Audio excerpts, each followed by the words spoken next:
can I just do a quick poll? How many of you have been in meetings, have been involved in some discussions around framework? Yeah, so virtually everybody in the room has had some piece of the puzzle. So what we'll do is we'll try to make sure we give a comprehensive overview of where we are, but concentrate on where we are in terms of the findings at present. If you get really lost, raise your hand and stop me. But what I'd like to do is ask you to kind of just let yourself ride across all of this information. I think that's one of the characteristics of planning, is you need to be able to sustain a large number of variables that are unresolved at the same time. So that's kind of what we're asking you to do today, is try to absorb all the different metrics. We're not today at all talking about decisions or hard and fast rules, so you can just let that energy go, exhale, and relax. What we want to do is give you an update on the schedule and process really quickly. We'll do that at the beginning. We'll do it again at the end, so no need to memorize what's on those early slides. We want to give you a summary of what we refer to as the opportunities and challenges. Jay mentioned there's a lot of data associated with this place. It's a big campus, so there's a lot of material. We're not going to give you an exact accounting of all of our existing conditions, because we'd be here a couple hours if we did that. What we want to do is pull up for you the high-level issues that we really think are going to shape the next generation of thinking around planning. And then we do want to spend some time on the planning principles, and we'll talk about what they are, how we anticipate using them, how they've been used in the past, and how we see them evolving. So, and hopefully have time for some good discussion and talking about next steps. So the first thing to think about is planning results in a plan. As Jay said, those guardrails do get built in the course of the plan. But planning is a process. It's the process of all of us coming together to talk about challenges, to talk about opportunities, to pull together visions of the future. So we want to get flexible. We want to be flexible about it and make sure we're listening well. So it's not, we're going to present to you something that seems linear. It's really not completely linear. You do kind of go back and forth and sway a little bit in the process to make sure you're getting all of these components. We want to make sure that the plan reflects the Ohio State University. I mean, this is not a cookie cutter job. This is very specific for this place. So culture, values, where you're headed on strategic initiatives, how the funding is going, what are the politics, all these things play into this. But at the end of the day, I think we all know that higher education is a dynamic business, that change will come, and we ought to be ready for it. We don't know exactly what's going to happen, but we ought to think through the sets of options that are available to us. So this development of a shared vision that guides our understanding of the place, guides our understanding of the capacity, that's really what we're about. We also, our company, all of our work all over the United States and the world, we're very proud of the level of implementation that we've achieved. This is a serious institution. As Jay said, you've built a lot. You get things done. So we want to make sure that the process of engaging people, of educating people on the choices that we're going to make, that process is what really sustains the implementation. And then obviously, as I said in a meeting this morning, form follows funding. Our partner and friend Adam Gross coined that years ago, and it is true. So we need to understand how the funding strategies interrelate to our vision and our strategic initiatives. In terms of the process, I said it's going to look a little linear, and frankly, it's quite straightforward. Any kind of problem-based learning process, we need to understand what are the issues, what are the sets of questions we need to ask. That's all embedded in that pre-planning, that existing conditions analysis. Have we identified the right challenges before we go off, start looking at solutions? The second phase that we're just starting in right now is what we've called design alternatives. That's really exploring different options for how we solve things. The value there is in exploring the different options. We will, at the end of the day, conclude on one. That's the final phase, is the final framework plan. How does it come together? But I think you'll see that as we explore options, we learn about what we can do and what works well. We'll also learn about what we can't do and why. And so that is part of the education process as well. So on this slide, it looks quite straightforward and as if it's neat and tidy. The reality is it overlaps quite a bit, and we're constantly having conversations with groups all over campus. You can see the list of some of the meetings and level of engagement we've had. We have great committees working on these, and we'll talk about these as we go through. We'll also talk about next steps. So that's kind of our big, broad context. At the end of the day, campus planning is always trying to answer two questions. What about the physical environment needs to evolve, change, grow, shrink, and in some way be altered to support right now the mission of the university? How are we doing? Do our programs, do our initiatives, what we want to do, what we want to accomplish, our culture and values, are they being well supported by the physical campus, or is there something out of sync? And while we're simultaneously thinking about today, we also want to try to look beyond the horizon and think about trends, think about directions. How can we embed some flexibility and be good stewards of the campus? We want the people who sit in this room 10 and 20 years from now doing other planning exercises to feel good, feel that we set some groundwork for them to build off of. So some of the things we'll talk about are things that will happen immediately, and other things are ideas that will not even come into focus for a while and will be implemented by later generations. So, you know, we're always building on the shoulders of past planners, and we want to be good stewards of that as well. So those two questions really set us up. In terms of the early part of our fact-finding and exploration phase, we wanted to identify and talk through three big categories, bless you, around both opportunities and challenge. And in this conversation, when we talk about access and connectivity, while we could be talking at a more spiritual level, we're actually going to be talking a little bit more physical in this conversation. We also want to talk about stewardship of our resources, environmental and otherwise.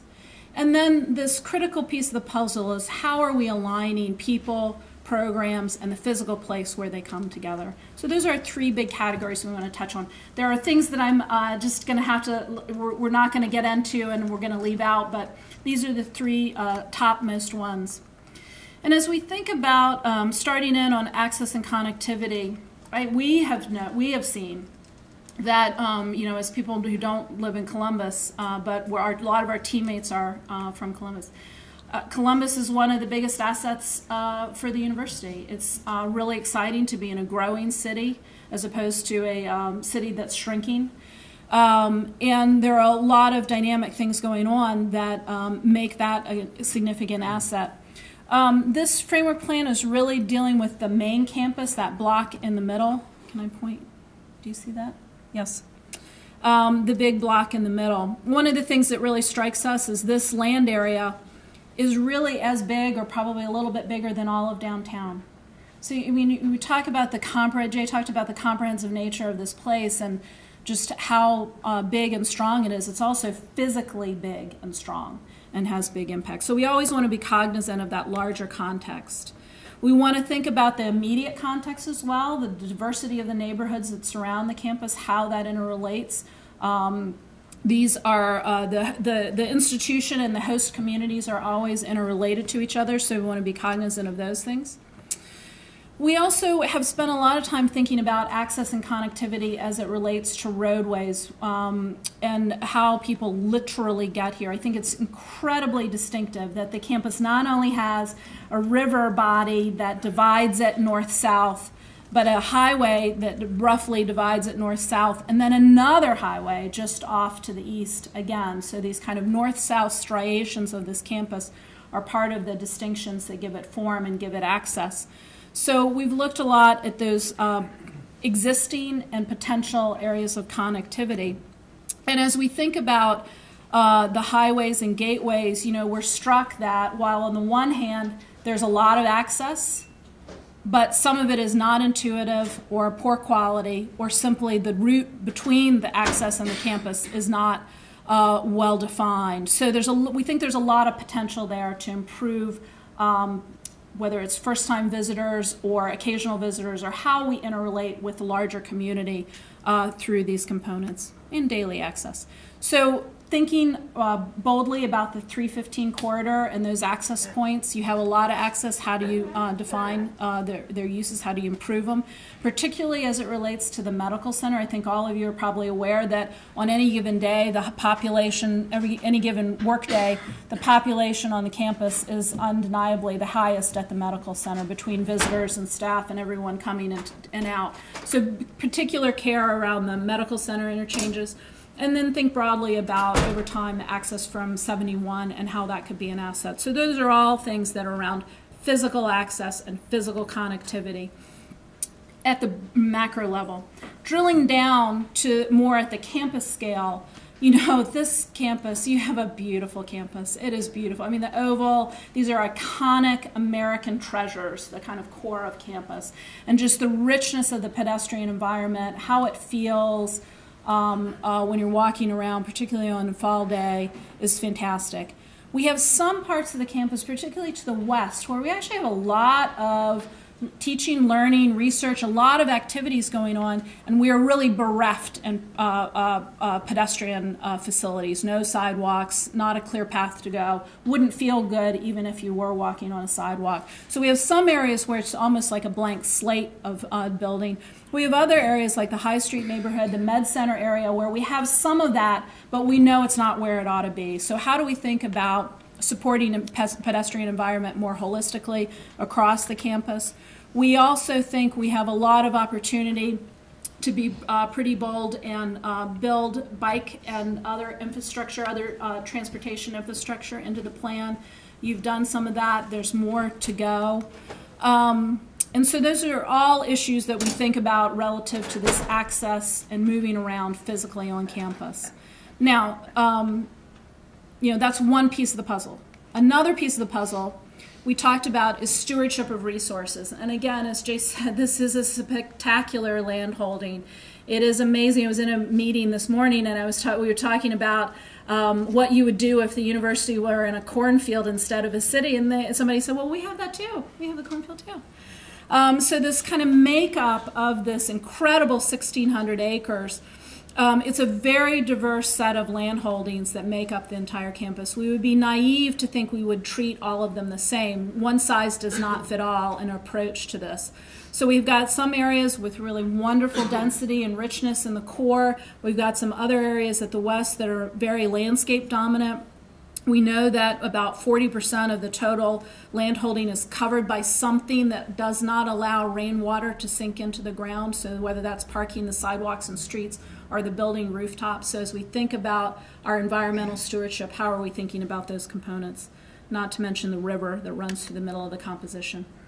We also know that landscapes have a unique role to play, not only in the environmental stewardship of the campus, but also the mental map. You know, we all walk around with a mental map of the place that we are in and the place we want to go, and we think about, how am I going to get there? Do I walk this way? Do I walk that way?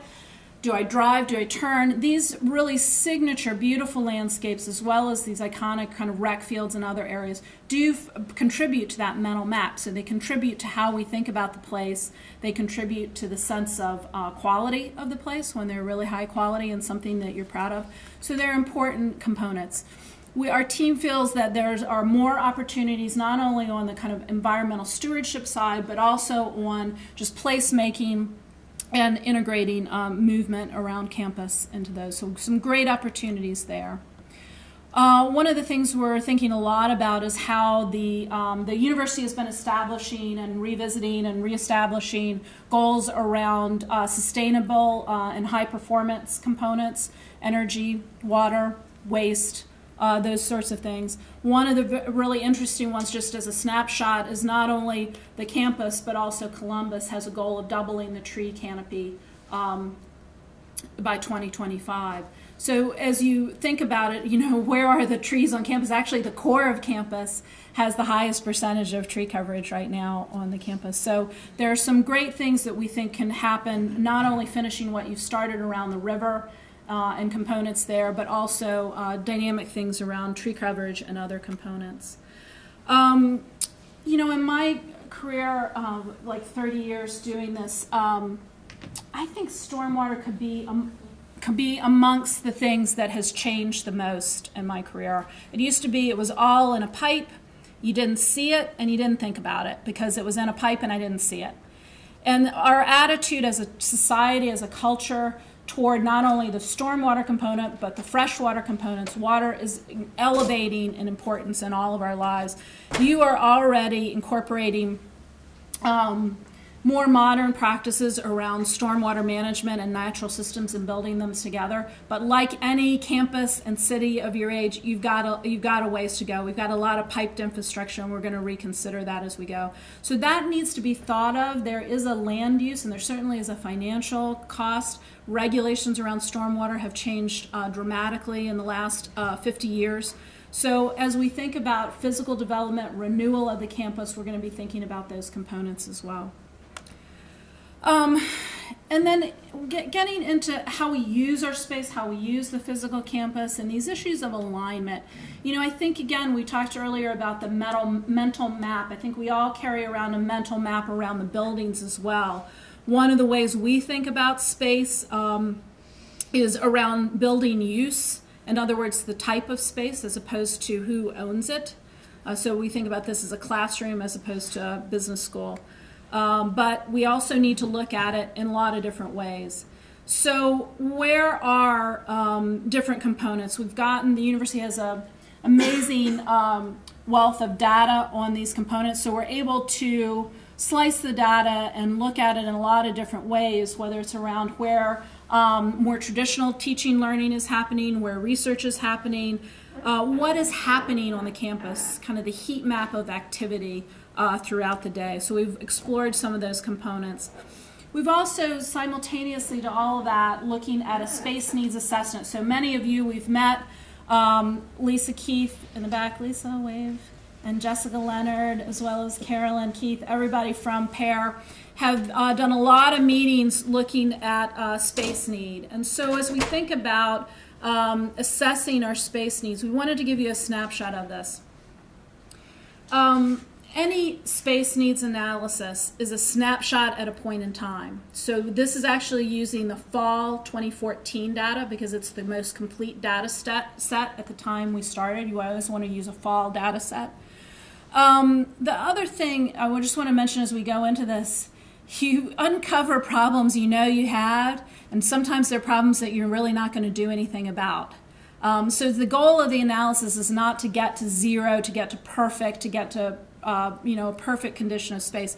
Space on campus is always a work in progress. Buildings are new and they're in great condition and they're exactly for our program, and then time goes by and programs grow or shrink and things come out of sorts. The mechanical system needs to be replaced, so you're always in this cycle of obsolescence of how the facilities interrelate to the programs. But by and large, we just wanted to give you some high-level takeaways. By and large, the university has a high utilization of its space. In other words, you don't have too much space. You know, a lot of people question, like, how much is enough? You know, how does this all fit together? I mean, we consider to be probably being good stewards that you have a little bit of a deficit of space, right? You don't want to overbuild. Space is expensive. And you want to be very good stewards of that. So overall, you're using your space to a high level. That is not to say that there aren't pockets of inefficiency. Pockets of inefficiency do exist. Sometimes it's because of the fundamental condition of the building where you can't gain high utilization of it because the quality of the building has degraded. Or it might be because things have shifted and the units that occupy the space need different types of space to do what they're doing today as opposed to 50 years ago when they moved into that building. So that's part of that cycle of obsolescence. We also have observed, and you have told us very loud and clear, that sometimes collaboration and function is limited by policies and procedures that reinforce an ownership concept, so departmental ownership, policies, procedures, budget things. That's not unique to Ohio State. That's just a reality. So what are either operational or policy components that could be complementary to thinking about physical space to increase the high utilization? We also know, as Jay mentioned, you've done a lot. You've got some spectacular new buildings. but that condition varies widely across the campus, and that it would be more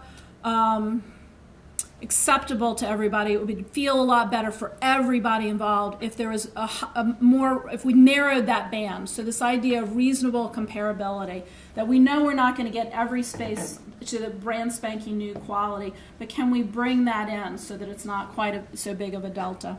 So condition of space. Been a lot of focus on deferred maintenance, and there's been a lot of progress made over the last decade in this, but there's still, in any campus of this scale, there's more work to be done.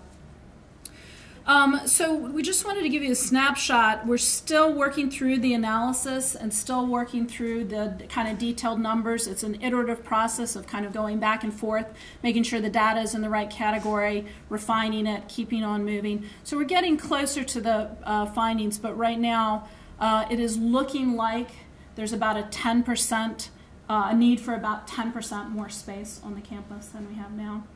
Not surprisingly, a lot of those space needs are in areas that you would expect either from growth or from lack of new facilities over time. So clearly the STEM fields, health sciences, arts. Not surprisingly, some planning for those components is already underway. So I would say that a lot of this analysis reconfirmed what a lot of people instinctively knew already of where things were tight, where things were deficient. And that's good.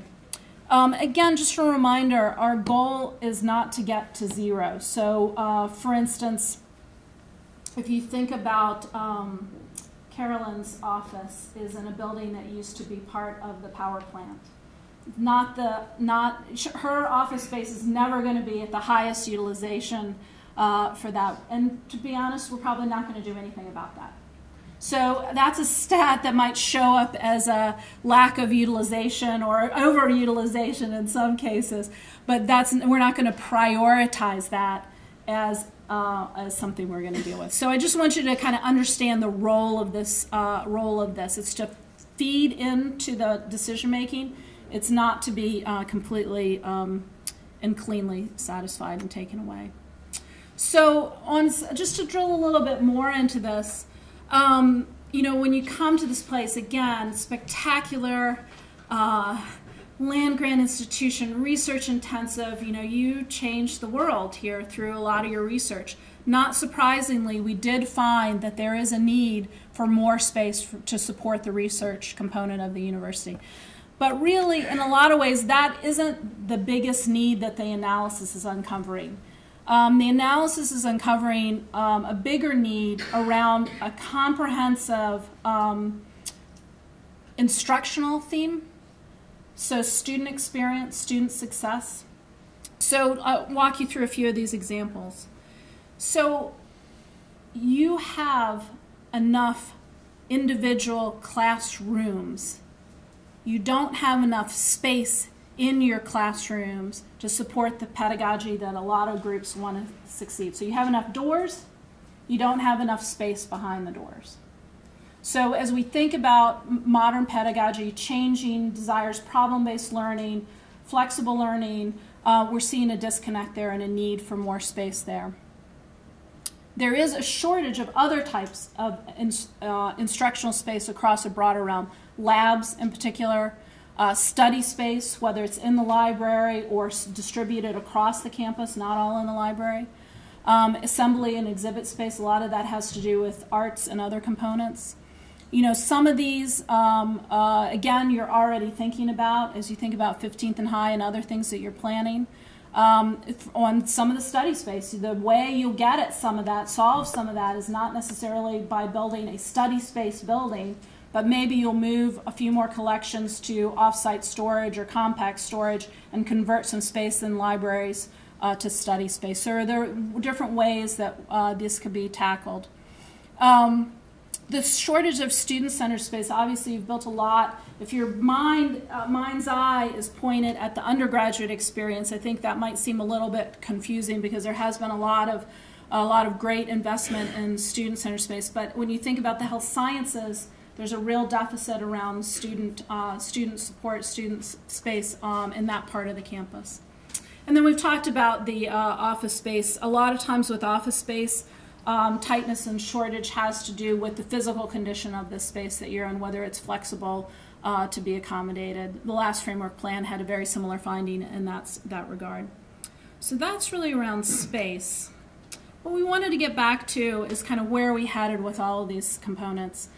So much of what we've heard from all of you from across the campus, students, faculty, staff across the campus, and that we're seeing in all of our work in higher education is really themed around collaboration. What are the problems that we want to solve?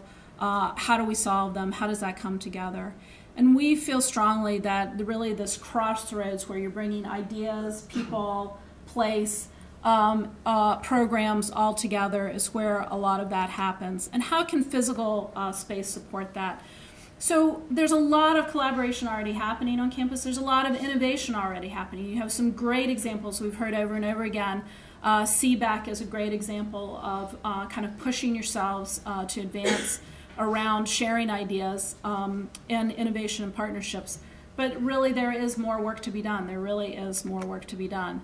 So as we think about space, again, here's that map of the campus, color-coded in a different way, which is by college and school. So each one of those colors represents a different, essentially, organizational unit. And we think about some obvious things that have been in your thinking for a while. How can we connect ag, engineering, business, life sciences, health sciences, vet med, engineering, and kind of continue that around. So what are those connections we want to be making around ideas? How do those connections get formed physically? Do we want to think about hubs for collaboration where the home departments are strong, but we also need places where that collaboration physically takes place? Data analytics, other things are example of that. So how do these connections get made around collaboration, and are there physical facilities that we need to be working toward that could be an asset, whether it's core labs embedded in another building or physically some sort of space to support people coming together in different ways. So that kind of conceptually will be an area that we'll be testing throughout the process. I mentioned earlier, and this is the last piece that I'm going to present, and then we'll have just discussion around planning principles. Planning principles are a really critical tool in your toolbox as you think about making decisions around space. The framework plan Jay mentioned earlier is our guide. It is not the capital plan. Do not confuse the two. But as we make priorities, make decisions around priorities and kind of suss out in any given year, how are we doing? Are we living up to our goals around the framework plan?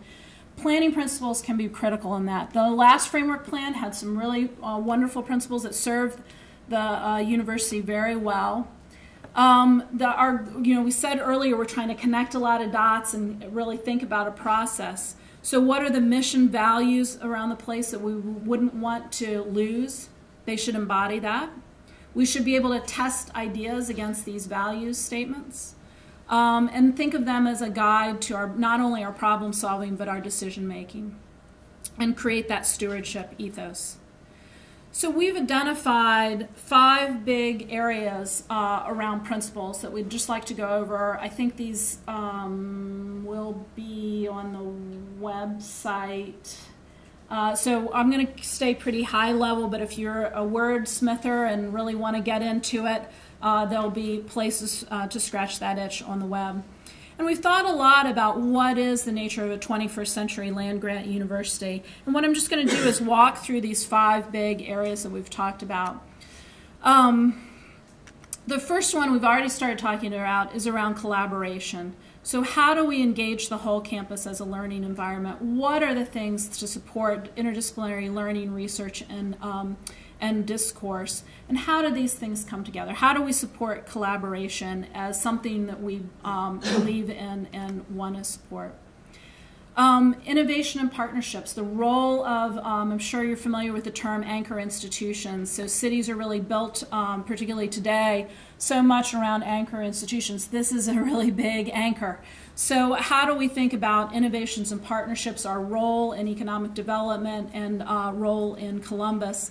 And also our own internal sense of innovation, entrepreneurship, and research collaboration. So what are the spaces and organizational strategies that would help us along that route?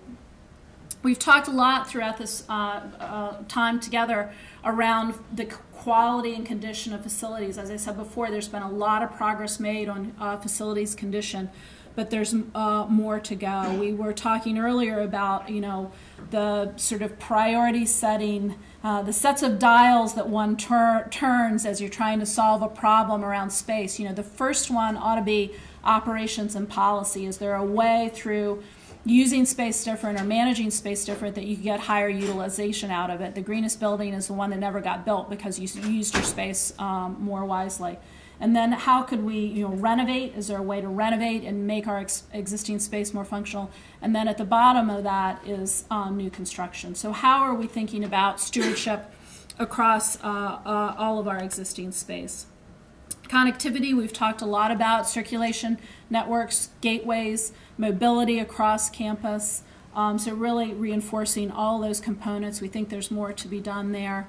And then, as we've already talked about, resource stewardship across the campus, supporting the larger sustainability goals that the campus has already established. And I think we've talked about most of these components around tree canopy, the physical environment, stormwater, all of those components. So those are the big five: collaboration, innovation partnerships, high quality facilities and spaces, campus connectivity and identity, and resource stewardship. Okay. But I wonder if there's any questions. I think we should pause right there. Does that make sense? And just have some dialogue, and then we can come back and do some more Q&A. I'll talk about next steps and what's coming up next. But I think that's a lot. You suspended a lot in that one piece. So, questions, comments, concerns? I'll shill. Jay, Casey. Yes. Please. 6 years ago, we did a framework plan, and I think, Carolyn can correct me, but I think it said that we had adequate space for the functions of our campus and activities of our students and so on. Now we're finding that we have a need for more space. What has changed? I don't know if you can answer that, but why are we seeing that? Well, I think that's a good question. I think the last framework plan was predicated around a construct of no net new space, right? That was a theoretical concept. Could we get by with no net new space? I think that has served the campus really well in that it really refocused on renewal, and I think you've done an impressive amount of renewal through the campus. But I do think some programs have grown and things have shifted, and the larger context has shifted. Frankly, I have to say I was a little bit surprised by the rise in the need for the student-centered space. But, we've talked a lot about access to higher education, about cost. We know we're really concerned about cost, but we also need to think about value of those spaces as well. So I don't know if Carolyn or anybody else wants to comment on that. I mean, we have seen growth in our success has a tendency to increase need. So it's not one thing, Jay. I mean, that's the other thing about the space needs analysis. There's not one thing that drives any of those big takeaways. It's throughout the entire campus. I would say, too, if I were if I was going to answer my own question. I believe we've added probably 2,500 more students to our student base in the last 5 or 6 years, and the discovery themes, while they haven't completely rolled out, I think have aspirations to hire probably 150 more faculty who all need offices, labs, classrooms. So I would hope that that's a good story. No, I think the campus is using its space very well. I think that goal of not adding to it served you well. It kind of gave you an ethos of really questioning need, really scrutinizing it. Plus teaching pedagogy has changed. Absolutely. The methods we use. When you have framework 1, the inverted classroom wasn't even there. Exactly. And that's a main concept today. More student engagement. Students working in groups. That's really increased. So the whole, teaching methodologies are really evolving. And that means a different need for the space. Yep, how you use the space. We were talking this morning about how do you build in the flexibility. We all desire flexibility, and at the time you make these decisions around the time that this classroom was built, this was absolutely the best thinking about this classroom, and however many years it's been, I think we might do it a little bit differently already. So how do you embed that flexibility into campus space? When I first got here, we were using overhead projectors and transparencies. Yep. So we're always struggling to see, to peek over the horizon and see what's coming up next. And we all do our best, along the way to get what's built right. And that's why I say, the framework is this broad set of goals and directions. It's not the detailed design of the individual spaces. Well, and that new was academic space, and your analysis encompasses more than just what we classify as academic space. So the 10% looks at other types of space besides academic, and there's certainly a need for in that 10% for academic space. The no net new was academic space. Yep. So, Yeah. Go ahead. I was really interested in your conversation around the collaboration space and how you organize that around what's sort of driving where the thinking around where the pockets exist for creating the nexus, I guess, spaces. So the question is around the collaboration space and where these hubs or activities. I would say right now our sense of those hubs and activities are based on the kind of feedback we're hearing. I think some conversations around discovery themes have helped inform that. And I would say that it's still in its infancy. It hasn't percolated up enough to get to a hard proposal. I can imagine that in some cases these hubs literally might be about management and operation of core facilities in strategic locations. And so it's less about a physical place and maybe more about operations or access. In other areas, it might be a literal physical place where people come together. And we'll suss that out as we go through the next piece of the puzzle and get into the problem solving a little bit more. Yes? So I wanted to build on the pedagogy piece too, in the sense that I think there needs to be larger recognition of more nuanced needs relative to the classroom. So I know we experience all the time a shortage of large classrooms and how to schedule larger classes. It's also really difficult to schedule meetings, for example, departmental meetings, a space big enough to meet in more generally outside of classrooms. But I think the biggest missing piece for us is that the classrooms don't have the technology we need. So it's the pedagogy we were talking about, but more than that, such that we want to be able to teach and connect to people not only in different locations, perhaps in Columbus or Ohio, but around the globe. Right. And there are very few spaces we can do that. Right. So I'm trying to repeat the questions a little bit to make sure we have this recorded. I think we're seeing you are both talking. Everyone's talking about it. This bigger theme about the changing nature of what you do programmatically, particularly as it relates to teaching, learning, and I would say research as well. And it gets back to those first two questions, right? How does the physical campus need to change to best support what we're doing today? And what do we think some of the trends are? Where do you think we're heading in that direction? So how can we make good decisions around where we build in flexibility? And that comes out through these conversations. And the other thing, I loved your expression, form follows funding. That's a good one. So to what degree does the framework change or the plans change if a donor steps forward? To what degree does the framework change? I don't think that the framework would necessarily. Framework plan should be kind of this organizational construct, organizational understanding. We know that it has a shelf life of at least every 10 years, if not every 5 years, it needs to be updated. In other words, the needs wouldn't disappear because something got funded out of sequence.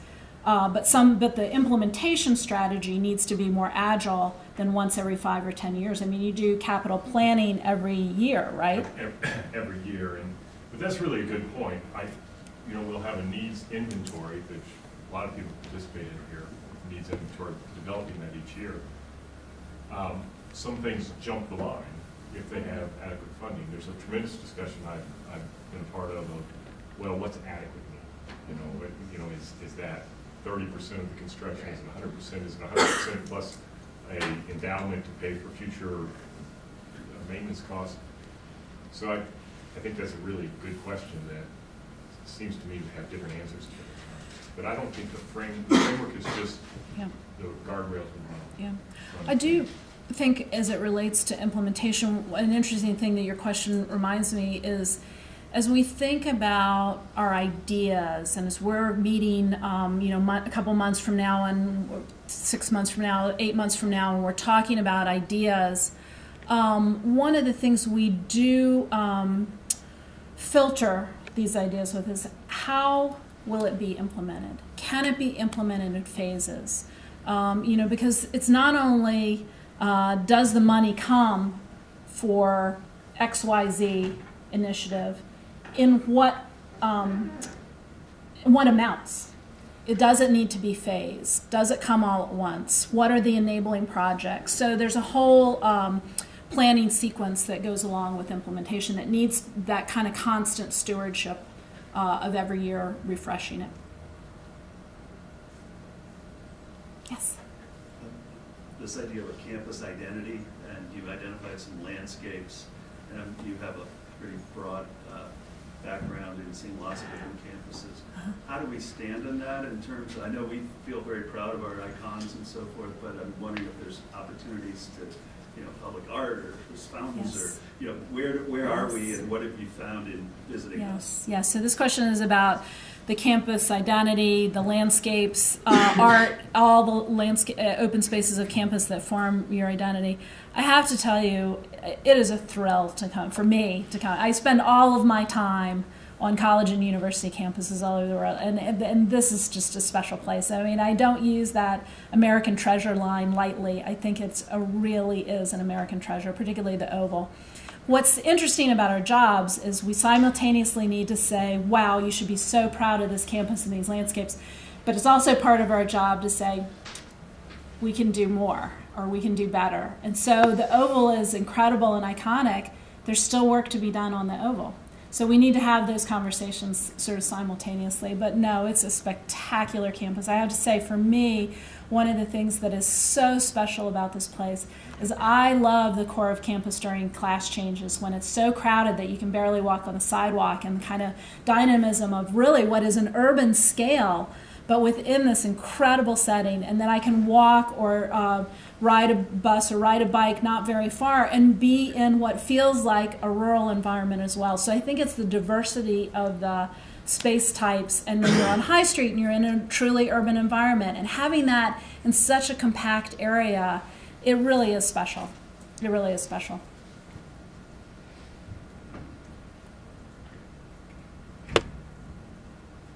You're so well behaved today. What's happening? Hearing silence, I will add this. I really like the idea of increasing the tree canopy. Increasing the tree canopy, I think that's a spectacular idea. Reduce our carbon footprint and everything else. Improve its stormwater. I mean, trees are a stormwater management strategy. Yeah, exactly. Heat island effect. There's just so many ways in terms of our mind, body, and spirit, our entire environment, that they play into resource management. So much can be done with this new river corridor. To make it a place to go walking, go jogging, just go picnicking, enjoy. Yes, those are really special assets. Yeah, good. Any other concerns? You guys over here have been quiet? The idea of districts, something you see in lots of other institutions as well. Districts? I'm thinking things like the arts district. Yes. And actually, I'm a little curious why history of arts is going to be in Pomerene, which seems separate from the arts district. Yep. Let's talk a little bit about that. I think that's a good segue into thinking about our kind of next steps. Yes, I do think the concept of campuses or cities or any large development area being built around districts. I think that's a very common construct, and working in a lot of cases at Ohio State and not working in some cases as well. And a lot of times it has to do with the interface between and how things connect.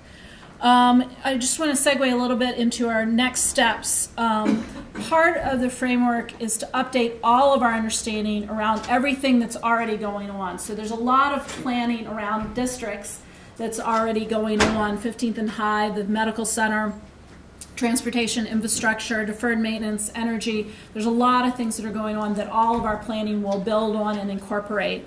We've also identified 4 big areas, 3 of them geographic and 1 thematic, where we feel like some concentrated problem solving in kind of this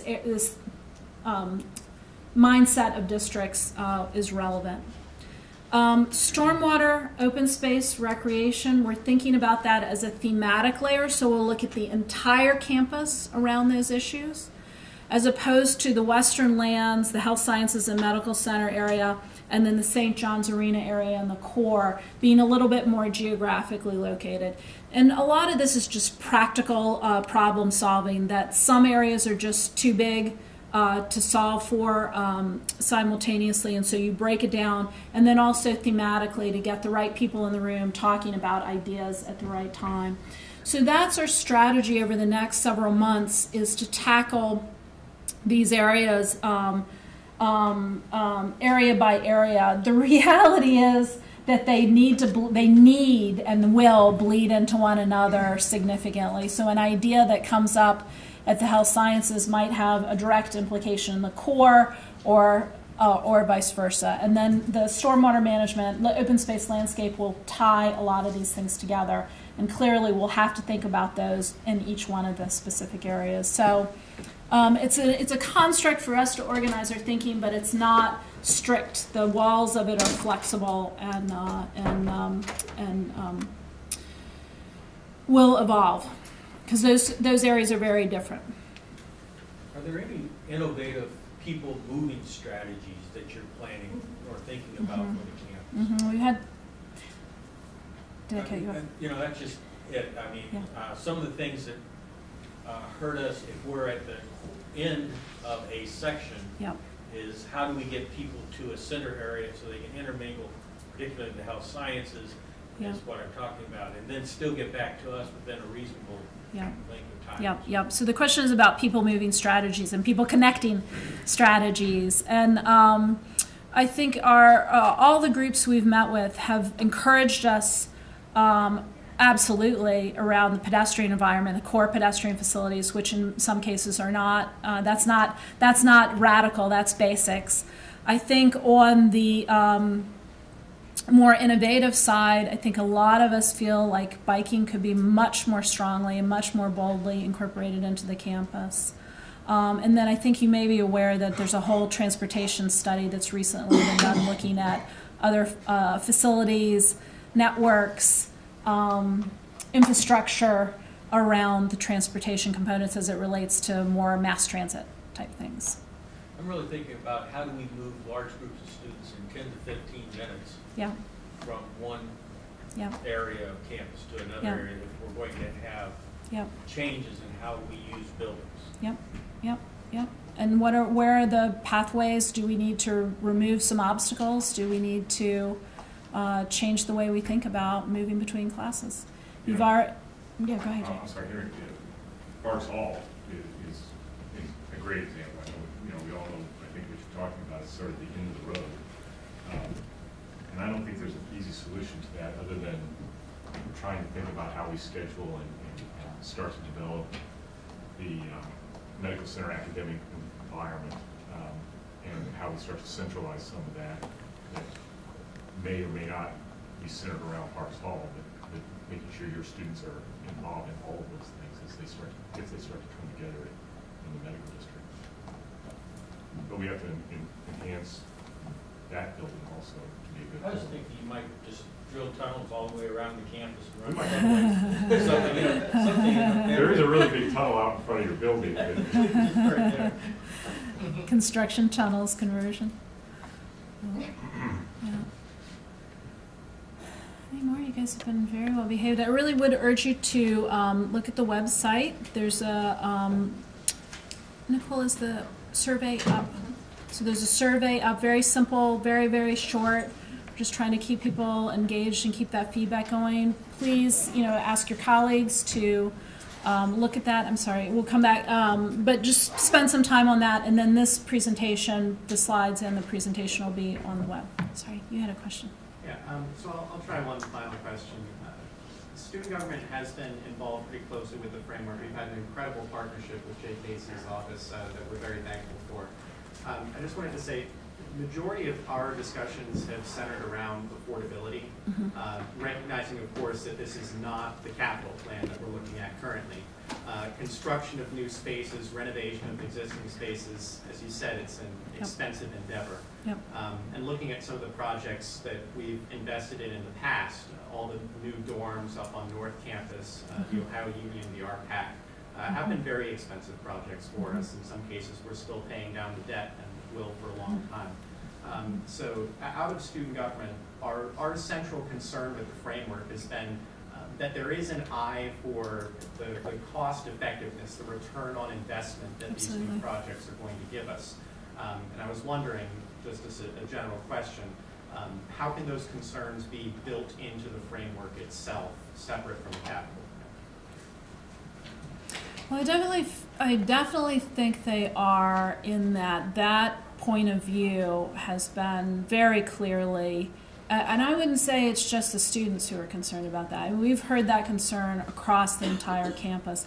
And I think for us as planners and designers, stewardship of resources is fundamental. So you're right, the built environment is an expensive piece of the puzzle. We want to make sure we're using it well. So that ethos is pretty deeply embedded in all the questions we're asking already. I think that's a good question. Is there a role for it explicitly in framework? I think that's a really good question. Well, I'm not sure I have an answer. I agree, and you guys have been very consistent about that discussion and very reasonable. As the framework completes through next fall, and I hope there'll be some carryover in the student government group, we need to bring that forward as we come to a conclusion of just what is affordable and what's a timetable that makes it reasonable. Obviously, if we've added 2,500 students, we need to make sure that we add facilities for them. But let's don't, as those facilities are added, they can be added as Cadillacs or Buicks, and let's do the right thing. But we just need to keep that conversation going. The expression we float around is Taj Mahals. Yeah, okay. Great, well that was a good last question. Good reminder for us all. Thank you. Thanks. Thanks everyone.